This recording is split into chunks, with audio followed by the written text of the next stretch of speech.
Welcome back to the deep dive.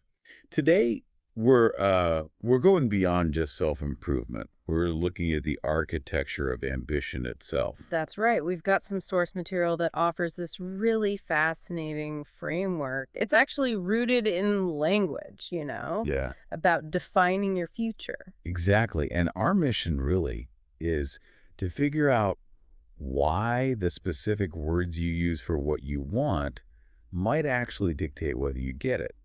Sounds simple, but it's deep. It really is. So the core thing we're diving into is this difference between dreams and goals.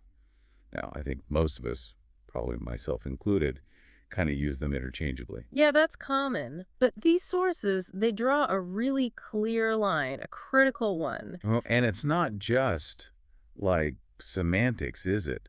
The claim is this distinction is fundamental for, well, for actually getting things done, Yeah. for execution. Absolutely. The source material is incredibly practical about this. It basically suggests, look, if you can't even articulate the difference between a vague wish and a structured plan, And you're missing something. you're missing the mental toolkit you need to actually follow through. So for anyone listening who wants clarity about their aspirations, getting this separation right is like step one. Okay, let's unpack that then. Let's start with that fundamental split. How does the source define a dream? Okay, so a dream. It's defined as something you wish for. It's the big picture, the grand vision. Right, like that mental postcard you carry around. It gives you the overall Yeah. direction. Yeah, Yeah. exactly. We're talking big, sometimes maybe impossible sounding things, traveling the world, living debt-free by the sea, becoming a professional musician, Yeah. that kind of thing. Big, beautiful aspirations. Okay, so if that's the dream, the direction, what about the goal? Well, if the dream is the vision, the goal is the blueprint. It's defined as something you plan to achieve. Plan to achieve. Okay. And here's the crucial part, the rule. It must be specific and measurable. That's Yeah. non-negotiable according to the source. Specific and measurable. So dream gives direction, goal provides. Structure. Is that the idea? That's precisely it. Structure to actually make movement possible. Okay, but let me push back on that just a tiny bit. If I say my dream is to get rich, right, my goal is to get rich, why does separating them matter so much? Isn't that just adding friction? That's a fair question. And the source anticipates that. It argues that, yeah, the desire might feel the same, get rich. But the utility of saying my goal is to get rich is basically zero Zero. Why? because it lacks structure. Yeah. How do you track progress on just get rich? What are the milestones? There's no plan baked into that statement. It's still just a wish. Okay. The source gives this perfect example, kind of a litmus test, with the idea of being a writer. Right. I remember that. Yeah. So the vast, maybe intimidating dream is simply to be a writer. Yeah. Beautiful direction sets the scene. Yeah. But there's no mechanism there to measure if you succeeded today. Okay. So how does the goal fix that? The goal gives it that structure. So the goal becomes to write one page every day. Ah, okay. One Page every day. Now that works like an instruction manual, doesn't it? You can measure it easily. You can track it. You can know if you failed or succeeded within like a 24-hour cycle. So it takes this huge lifetime thing and breaks it down into something manageable, something daily. Exactly. A manageable unit of work. And I guess that's a key thing for you listening right now. Think about when you share what you want. Are you sharing that big, distant wish? Or are you sharing something that sounds like an immediate, measurable action plan? Yeah, and the language matters. The source argues it forces a kind of accountability, even just to yourself. Okay, this is making sense. Let's shift then. Let's talk about the actual language. How do we signal linguistically? If we're talking dream or goal, the source gives specific phrases, right? It does. In the language for dreams, it's inherently about potential, isn't it? Possibility, future hope. It signals something long-term. Something that might take years or decades even. Right. So we use phrases that reflect that openness, that aspiration. And the source points out three key ones. Phrases that actually, when you hear them, they almost make you pause a bit. My dream is to. Yeah, that's a big one. I've always wanted to. Classic. Conveys that long-held desire. And someday I hope to. Right. Those phrases aren't just, filler. They carry real emotional weight, visual weight. Think about the examples used. Like what? Well, when someone says, my dream is to visit Japan, you're immediately transported, right? It's a whole different environment, maybe years away from happening. Okay. Yeah. Or think about, I've always wanted to start my own business. That's huge. It suggests a massive identity shift, a huge undertaking, way beyond just like next quarter's targets. Definitely not a quick task. Yeah. And they even use a really relevant one for potentially many listeners. Someday I hope to speak English fluently. The fluency dream. That's the ultimate destination for a language learner, isn't it? The summit. Exactly. So these dream phrases, they paint the why. They give you the motivation, the deep reason to push through when things get tough. Yeah, the source makes that point well. It's about vision. And vision keeps you going when the structure, the daily goal, feels like a grind. Precisely. Okay, so we have the language of dreams, the why. Now let's flip the switch. Let's talk about the tactical how, the language of goals. This is where it gets really practical. Right. And the language here is fundamentally different. It has to be. It's action-oriented, often present tense, or very near future focused. Less about emotional longing, more about metrics. Exactly. Measurable metrics, things you're doing now or planning very specifically soon. So what are the key phrases the source highlights for these structured, measurable objectives? The ones that minimize ambiguity. They're direct. Things like, my goal this year is to, see how specific that time frame is? Yeah, this year. Okay. What else? I'm working towards. That implies current, ongoing action. Right, not just wishing, doing. And the really explicit planning one, I plan to. I plan to. Okay, Yeah. that feels very intentional, like you've made a decision. It signals immediate commitment, doesn't it? It demands action, like starting today or tomorrow. And the examples given really show that shift, don't they?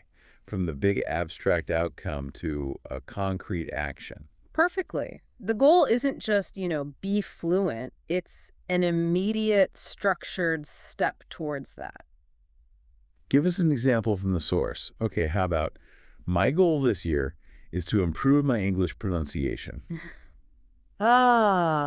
Right. That's not a lifetime vision. That's specific. You can find exercises, practice, get feedback this year. Exactly. Or, I'm working towards getting a new job. That implies you're actively applying, prepping for interviews. There's measurable progress happening now. Not just daydreaming about the corner office. Precisely. And maybe the clearest, most quantifiable one they gave was, I plan to read one English book each month. Okay. Yeah. That's super specific, time-bound, structured. It's like a little instruction manual you can check off every 4 weeks.